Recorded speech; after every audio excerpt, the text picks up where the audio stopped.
Bismillahirrahmanirrahim. Assalamualaikum warahmatullahi wabarakatuh. Perkenalkan, nama saya Devilia Wahid Salsabila, NIM 1057311255119, kelas akuntansi 19G, Fakultas Ekonomi dan Bisnis Universitas Muhammadiyah Makassar. Di sini saya akan menjelaskan satu materi yang berkaitan dengan teori akuntansi, yaitu teori sinyal, di mana teori sinyal ini untuk menunjang nilai final mata kuliah teori akuntansi yang telah diberikan ibu dosen saya, Ibu Ainun Riza, SPD, MSI. Langsung saja untuk mempersingkat waktu. Yang pertama ada pengertian teori sinyal. Teori sinyal atau yang sering disebut signaling teori adalah suatu tindakan yang diambil manajemen perusahaan yang memberi petunjuk investor tentang bagaimana manajemen memandang prospek perusahaan. Manfaat signaling teori bagi investor, adanya isyarat atau signal merupakan suatu petunjuk bagi investor mengenai tindakan yang diambil perusahaan pada prospek tertentu. Sinyal ini akan memberikan informasi mengenai apa yang dilakukan manajemen dan merealisasikannya sesuai tujuan. Hubungan antara teori sinyal dengan nilai perusahaan adalah hubungan signaling teori dengan nilai perusahaan, yaitu nilai perusahaan yang baik dapat menjadi signal positif dan sebaliknya nilai perusahaan yang buruk dapat menjadi signal negatif. Terdapat juga hubungan teori signaling dengan rasio keuangan perusahaan. Teori signaling berhubungan dengan current ratio atau rasio likuiditas, yang mana semakin tinggi kemampuan perusahaan untuk membayar kewajiban jangka pendeknya akan memberikan sinyal yang baik atau good news kepada para investor. Ada salah satu pencetus teori sinyal.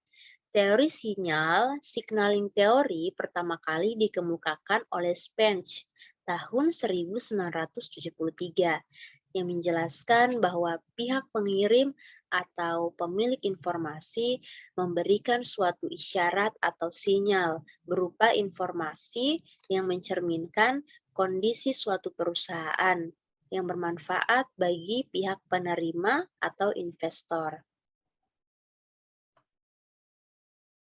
Teori sinyal dan hubungannya dengan pengambilan keputusan investor, yaitu teori sinyal atau signaling teori adalah suatu tindakan yang diambil manajemen perusahaan yang memberi petunjuk investor tentang bagaimana manajemen memandang prospek perusahaan tersebut.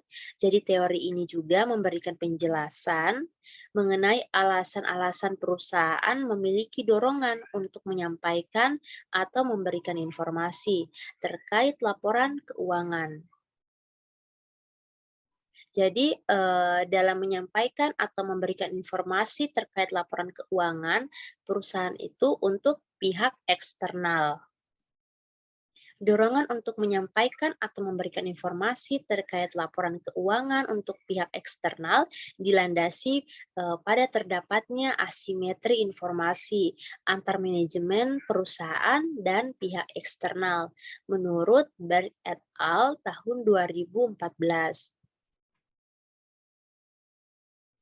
Perusahaan atau manajemen perusahaan memiliki lebih banyak informasi terkait operasional perusahaan dan prospek masa depan perusahaan dibandingkan dengan pihak eksternal seperti investor, kreditor, underwriter, dan pengguna informasi lainnya. Jadi oleh karena itu, untuk menanggapi permasalahan tersebut dan mengurangi asimetri informasi yang terjadi, maka hal yang dapat dilakukan adalah dengan memberikan sinyal. Jadi kepada pihak luar yang dilakukan melalui laporan keuangan. Perusahaan yang di dalamnya terdapat informasi keuangan perusahaan yang kredibel atau dapat dipercaya dan akan memberikan kepastian mengenai prospek keberlanjutan perusahaan ke depannya.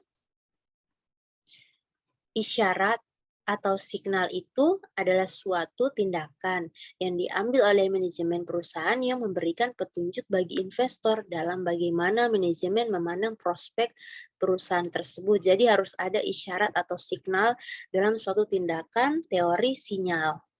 Jadi supaya dia manajemen perusahaan tersebut dia memberikan petunjuk. Jadi bagaimana investor dalam memandang prospek perusahaan tersebut. Sesuai dengan pernyataan tersebut, perusahaan dengan prospek masa depan yang menguntungkan akan mencoba untuk menghindari penjualan saham perusahaan, melainkan mengusahakan pendapatan modal baru melalui cara lain seperti penggunaan hutang melebihi target struktur modal normal. Sebaliknya, perusahaan dengan prospek yang kurang menguntungkan akan cenderung menjual saham perusahaannya.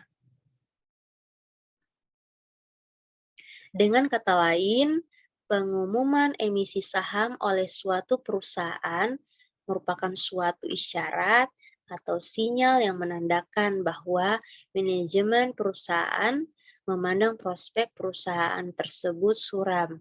Dan apabila suatu perusahaan menawarkan penjualan saham baru dengan frekuensi yang lebih sering dari biasanya, maka harga saham perusahaan tersebut akan menurun. Jadi hal ini diakibatkan karena dengan menerbitkan saham baru, maka memberikan isyarat negatif yang kemudian dapat menekankan harga saham. Itu menurut Piazzetta dan Berger tahun 2017. Dengan kata lain, kenaikan harga saham atau tingginya harga saham suatu perusahaan merupakan indikasi bahwa perusahaan tersebut memiliki nilai perusahaan atau firm value yang tinggi. Oleh karena itu, nilai perusahaan dapat memberikan kesejahteraan bagi pemegang saham seiring dengan meningkatnya harga saham, menurut Nguyen tahun 2018. Teori sinyal berhubungan dengan nilai perusahaan. Jadi apabila perusahaan gagal atau tidak dapat menyampaikan signal yang baik mengenai nilai perusahaan tersebut, maka nilai perusahaan akan mengalami ketidaksesuaian terhadap kedudukannya. Dengan artian, nilai perusahaan dapat berada di atas atau di bawah nilai sebenarnya.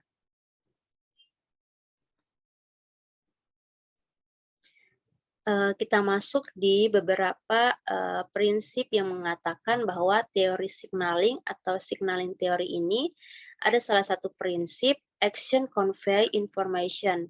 Jadi prinsip ini mengajarkan bahwa setiap tindakan mengandung informasi. Misalnya, tindakan suatu perusahaan menaikkan pembayaran dividen per lembar saham dapat dipandang oleh investor sebagai perusahaan yang memiliki keyakinan yang tinggi pada kondisi keuangan perusahaan di masa mendatang.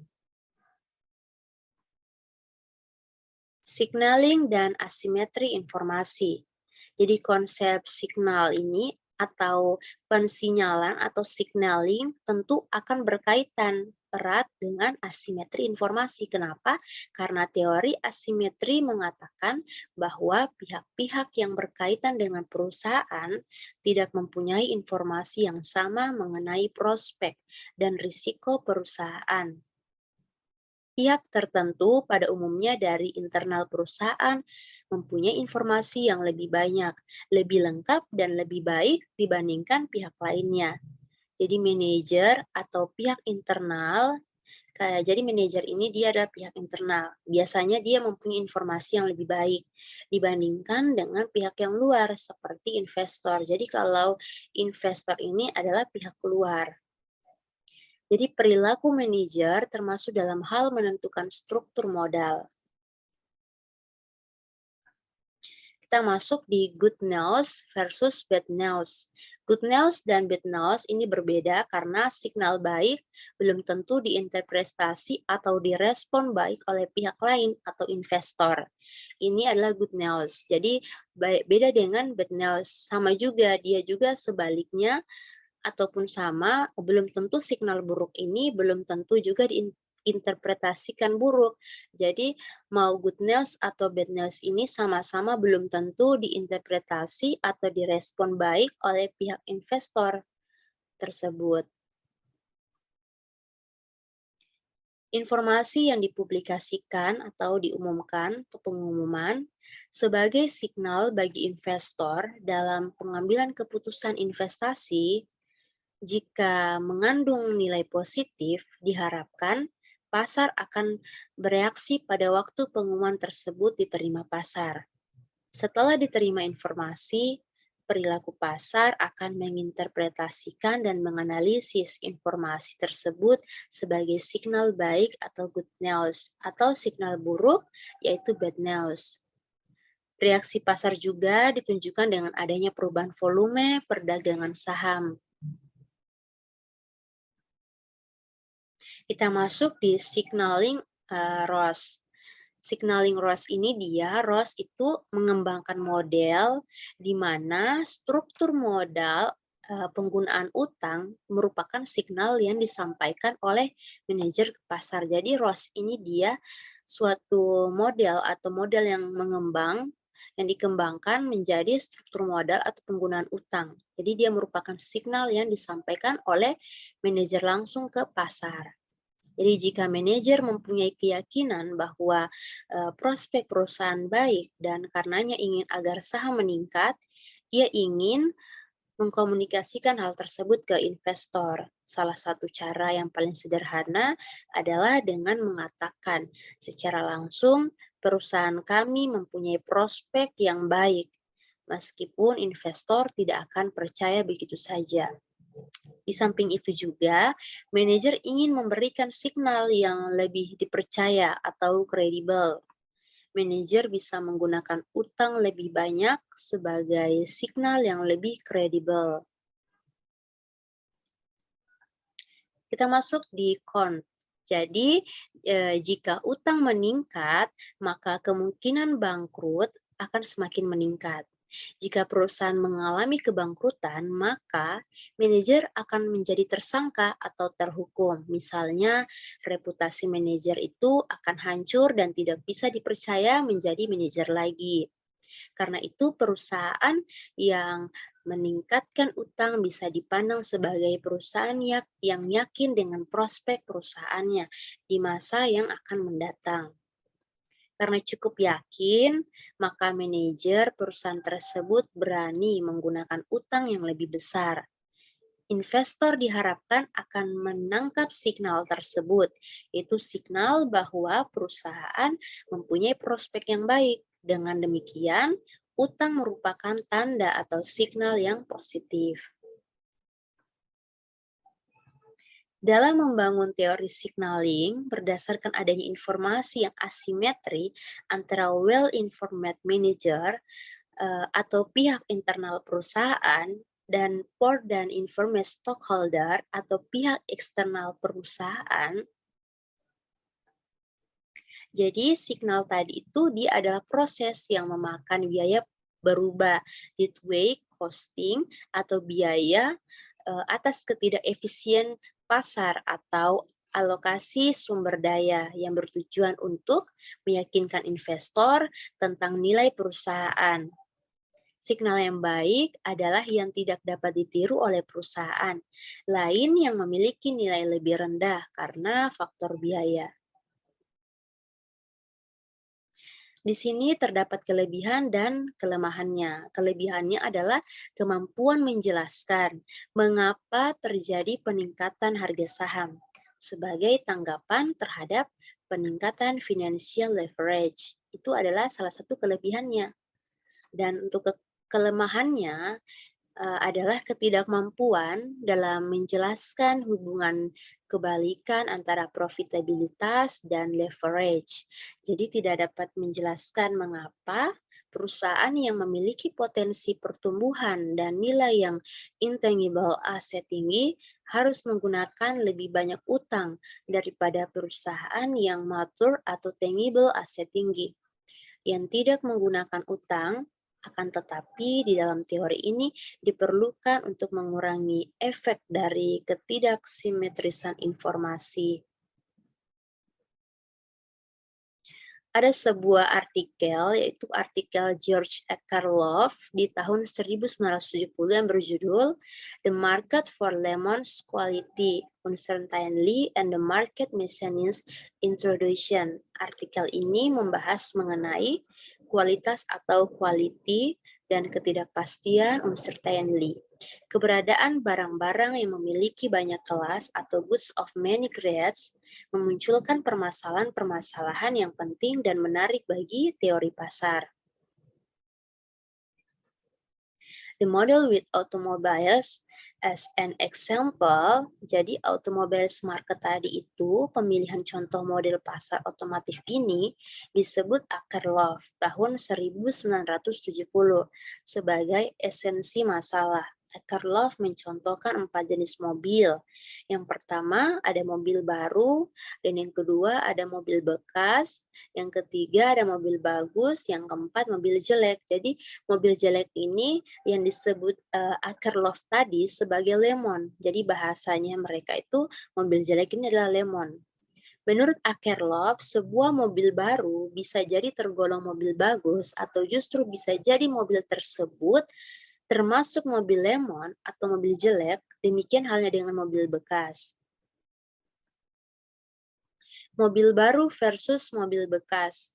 Don't buy a lemon, 6 things you should know to avoid a short car rip-off. Jadi seiring berjalannya waktu si pembeli tadi menyadari bahwa mobil yang dibelinya adalah mobil jelek atau yang disebut Akerlof itu adalah lemon. Akhirnya estimasi inilah yang paling akurat bagi sang pembeli ini dibandingkan estimasi yang dia buat ketika pertama kali membeli mobil tersebut. Jadi pada titik ini Akerlof itu melontarkan gagasannya bahwa pada fenomena-fenomena antara sang penjual dan sang pembeli, hal tersebut terjadi akibat harga mobil yang bagus dan mobil yang jelek adalah sama. Jadi sehingga sulit bagi sang pembeli tadi itu untuk mengetahui manakah mobil yang bagus. Sementara semestinya mobil yang jelek ini memiliki harga yang lebih rendah daripada mobil yang bagus. Akan tetapi karena hanya penjual yang mengetahui mengenai mana mobil yang bagus dan mana mobil yang jelek, jadi para penjual ini dia cenderung mengambil keuntungan dari pembeli dengan menjual mobil yang jelek dengan harga yang sama dengan mobil yang bagus. Akerlof juga kemudian memasukkan hukum Gresham. Di sini kita menjelaskan tentang di sini saya menjelaskan tentang Gresham's Law. Jadi hukum Gresham atau Gresham's Law yaitu hukum yang menyatakan bahwa orang cenderung menggunakan uang lusuh sehingga akan mengakibatkan uang yang masih baik keluaran dan peredaran yang baru, misalnya apabila terdapat dua macam mata uang yang nominalnya sama tetapi satu masih bagus dan satu sudah kusam dan lusuh, maka pasti orang-orang tersebut akan terdorong untuk menahan uang yang bagus dan uang yang baik dan lebih mengutamakan berbelanja atau menggunakan uang yang lusuh. Akerlof juga kemudian membuat sebuah modified reference, yaitu asumsinya ialah sebagian besar mobil yang diperdagangkan itu akan menjadi mobil yang jelek atau lemon. Dan mobil bagus mungkin tidak akan diperdagangkan sama sekali. Jadi mobil jelek cenderung menghalau terjualnya mobil bagus.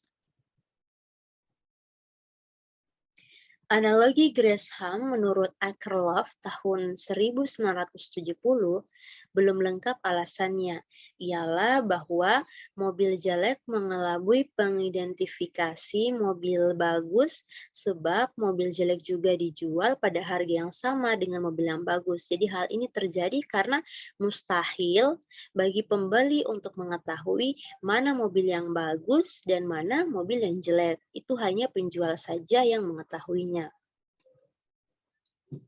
Analogi Gresham menurut Akerlof tahun 1970 bersifat edukatif tetapi belum lengkap. Akerlof melengkapinya dengan menambah unsur yaitu disebut dengan harga. Jadi pada harga ini ilustrasinya pada pasar mobil yang dijadikan modified reference tadi dari hukum Gresham, asimetri informasinya yaitu gagasan awal adanya asimetri informasi adalah asumsi bahwa penjual memiliki pengetahuan yang lebih baik mengenai kualitas mobil tersebut daripada pembeli. Inilah yang disebut dengan analogi dari Gresham menurut Akerlof tadi yang bersifat edukatif tetapi dia belum lengkap. Telah menjadi sebuah fakta umum bahwa juga seseorang contohnya yang berusia 65 tahun akan sangat sulit membeli asuransi kesehatan. Ini kita sebut sebagai insuransi. Pertanyaan yang muncul ialah kenapa kenaikan harga tidak mencocokkan dengan resikonya? Jawabannya yang diberikan Akerlof ialah kenaikan tingkat harga yang orang-orang yang ingin mengasuransikan dirinya adalah mereka yang memiliki peningkatan kepastian bahwa dirinya sangat membutuhkan asuransi itu. Hasilnya adalah rata-rata kondisi medis dari pelamar asuransi memburuk karena kenaikan tingkat harga atau dengan hasil bahwa tidak ada penjualan asuransi yang terjadi pada harga berapapun. Jadi hal ini senada dengan kasus mobil yang dijelaskan sebelumnya, di mana kualitas rata-rata dari mobil bekas yang tersedia jatuh seiring dengan jatuhnya tingkat harga tersebut. Kesimpulannya ialah bahwa perusahaan asuransi secara khusus lebih berhati-hati untuk memberikan asuransi kepada medis. Ya, asuransi medis kepada orang-orang yang berusia lanjut atau lansia. Jadi prinsip adverse selection itu adalah prinsip di mana pilihan yang merugikan secara potensial hadir di semua lini asuransi. Jadi pada baris cost benefit juga perawatan kesehatan dapat melunasi di mana hal ini cukup mungkin bahwa setiap individu di pasar akan bersedia membayar adjusted cost dari perawatannya tadi dan membeli asuransi. Belum ada perusahaan asuransi yang dapat menjual polis kepadanya. Sebab itu karena pada harga berapapun hal tersebut akan menarik terlalu banyak lemon atau seperti kayak barang-barang yang kurang bagus atau kurang layak. Jadi saling berkaitan satu sama lain. The employment of minorities. Jadi prinsip lemon tadi itu juga berlaku pada kasus ini yang mempekerjakan minoritas atau employment of minorities. Pada perekrutan akan menolak untuk mempekerjakan anggota kelompok minoritas karena untuk bentuk pekerjaan tertentu, jadi keputusan ini mungkin tidak mencerminkan irrationality atau prasangka, melainkan memaksimalkan keuntungan. Jadi ras menurut Akerlof dapat berfungsi sebagai statistik yang baik bagi latar belakang sosial sang pelamar, kualitas sekolah atau pendidikannya, dan kemampuannya bekerja secara umum. Jadi mungkin hanya itu saja. Di sini saya akan membuka sesi tanya jawab untuk para audiens atau teman-teman yang ingin mengajukan pertanyaannya. Bisa dinyalakan mute-nya dan juga saya akan mencatat pertanyaannya. Iya, silakan. Terima kasih atas kesempatannya. Di sini setelah saya mendengarkan penjelasan tadi, saya ingin bertanya mengapa kita menggunakan signaling teori dan apa manfaat dari signaling teori tersebut? Terima kasih. Terima kasih Bu untuk pertanyaannya. Saya langsung jawab saja. Jadi kenapa kita harus menggunakan teori sinyal dan apa pentingnya untuk kita? Jadi teori sinyal ini menjelaskan bahwa alasan perusahaan untuk memberikan informasi laporan keuangan pada pihak eksternal tadi yang terkait dengan asimetri informasi antara pihak manajemen perusahaan dengan pihak luar dimanapun, pihak luar manajemen manapun, itu perusahaan itu memiliki lebih banyak informasi serta mengetahui prospek perusahaan di masa yang akan datang. Dan juga karena kan juga signaling theory ini dia memiliki kaitan erat dengan informasi laporan keuangan. Jadi maka ada baiknya sejak awal kita melakukan usaha, sebuah perusahaan dia memiliki pembukuan yang baik dan mudah agar dapat digunakan sebagai informasi keuangan baik secara internal maupun eksternal perusahaan. Dan juga untuk manfaat tersendiri dari signaling teori bagi investor bahwa adanya isyarat atau signal merupakan suatu petunjuk bagi investor mengenai tindakan yang diambil perusahaan pada prospek tertentu. Jadi sinyal ini akan memberikan informasi mengenai apa yang dilakukan manajemen dan merealisasikannya sesuai tujuan. Mungkin hanya itu saja Bu yang dapat saya jelaskan. Saya kembalikan kepada audiens.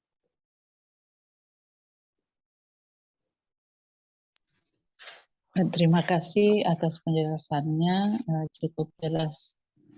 Ya, terima kasih Bu.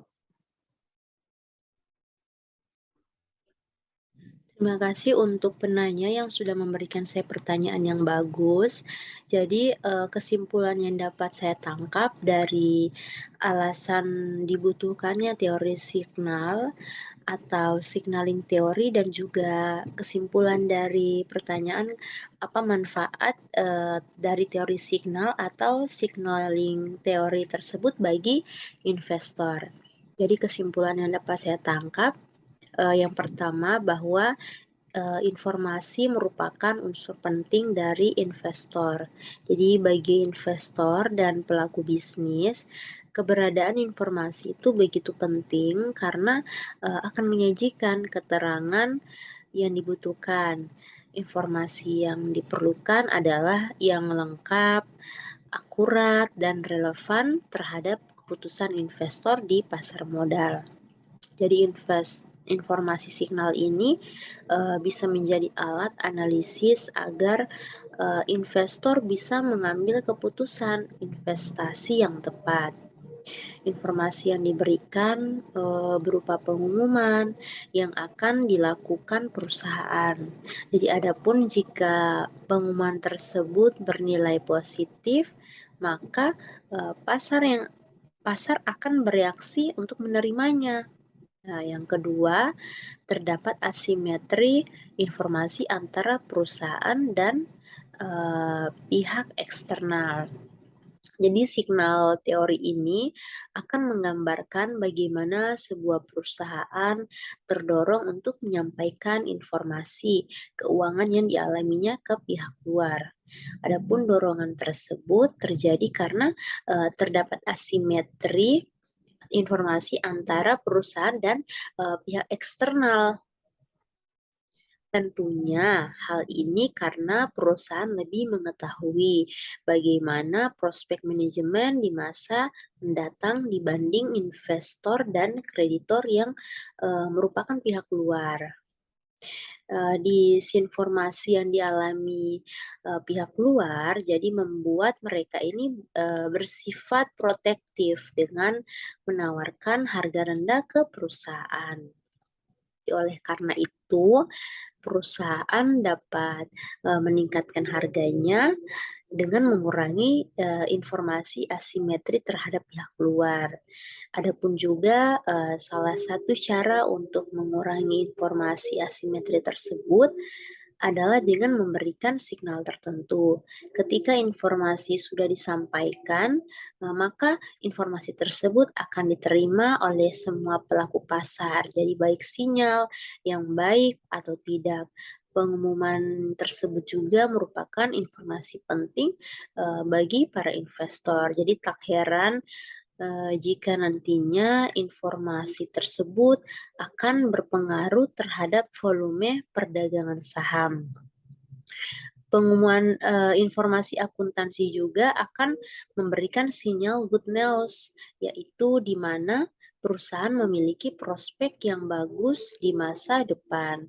Jadi dengan demikian, para investor juga akan lebih tertarik untuk melakukan transaksi perdagangan saham. Jadi hal ini merupakan salah satu reaksi pasar yang tercermin dalam perubahan perdagangan saham. Ada juga kesimpulan yang dapat saya tarik tentang manfaat dari teori sinyal atau signaling teori bagi investor ini. Adanya isyarat atau signal merupakan suatu petunjuk bagi investor. Jadi mengenai tindakan yang diambil perusahaan pada prospek tertentu. Jadi sinyal ini akan memberikan informasi mengenai apa yang dilakukan manajemen dan merealisasikannya sesuai tujuan. Pada dasarnya, informasi yang akan dikeluarkan perusahaan merupakan elemen krusial. Jadi hal ini karena pengaruhnya terhadap keputusan investasi terhadap pihak eksternal perusahaan. Signal ini penting bagi pelaku bisnis dan juga investor untuk berinvestasi ke depannya.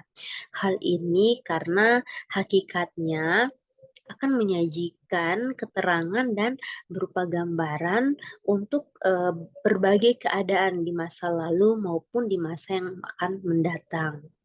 Seperti itu. Jadi bisa saya tarik kesimpulan untuk materi kali ini untuk secara keseluruhan bahwa teori sinyal ini adalah teori yang menjelaskan mengapa perusahaan ini mempunyai dorongan untuk memberikan informasi laporan keuangan pada pihak eksternal. Jadi dorongan perusahaan untuk memberikan informasi karena terdapat asimetri informasi antara perusahaan dan pihak luar. Karena perusahaan mengetahui lebih banyak mengenai perusahaan dan prospek yang akan datang daripada pihak luar. Kurangnya informasi bagi pihak luar mengenai perusahaan menyebabkan mereka melindungi diri dengan memberikan harga yang lebih rendah untuk perusahaan. Seperti itu. Perusahaan juga dapat meningkatkan nilai perusahaan dengan mengurangi asimetri informasi. Jadi salah satu cara untuk mengurangi asimetri informasi adalah dengan memberikan sinyal, yaitu kepada pihak luar. Salah satunya berupa informasi keuangan yang dapat dipercaya dan akan mengurangi ketidakpastian mengenai prospek perusahaan yang akan datang. Dalam teori sinyal juga ini dijelaskan bahwa pemberian sinyal dilakukan oleh manajer untuk mengurangi asimetri informasi. Manajer juga memberikan informasi melalui laporan keuangan bahwa mereka ini menerapkan kebijakan akuntansi konservatisme untuk menghasilkan laba lebih berkualitas karena pada prinsip ini untuk mencegah perusahaan melakukan tindakan membesar-besarkan laba dan membantu pengguna laporan keuangan dengan menyajikan laba dan aktiva yang tidak overstat. Jadi ini suatu yang tidak boleh dilakukan karena ketika dilakukan tindakan ini bisa membesar-besarkan laba dan juga membantu penggunaan laporan keuangan dengan menyajikan laba dan aktiva yang tidak overstat. Jadi, dalam teori sinyal ini, bahwa manajer ini harus mengurangi asimetri informasi. Untuk manajer memberikan informasi melalui laporan keuangan bahwa mereka ini harus menerapkan kebijakan akuntansi konservatisme untuk memastikan laba yang lebih berkualitas. Karena prinsip juga ini yang tadi saya jelaskan, dia harus mencegah perusahaan melakukan tindakan membesar-besarkan laba dan membantu penggunaan laporan keuangan dan dengan menyajikan laba dan aktiva yang tidak overstep. Seperti itu. Dalam prakteknya, manajemen menerapkan kebijakan akuntansi konservatif. Jadi dengan menghitung depresiasi yang tinggi akan menghasilkan laba rendah yang relatif permanen, yang berarti tidak mempunyai efek sementara pada penurunan laba yang akan berbalik pada masa yang akan datang. Jadi mungkin itu saja yang dapat saya sampaikan dan itulah dan inilah penjelasan dari materi teori sinyal yang telah saya bawakan. Mohon maaf bila banyak kekurangan, lebih dan kurangnya mohon dimaafkan karena kesempurnaan hanya milik Allah Subhanahu wa taala. Fisabilil haq fastabiqul khairat. Assalamualaikum warahmatullahi wabarakatuh. Terima kasih.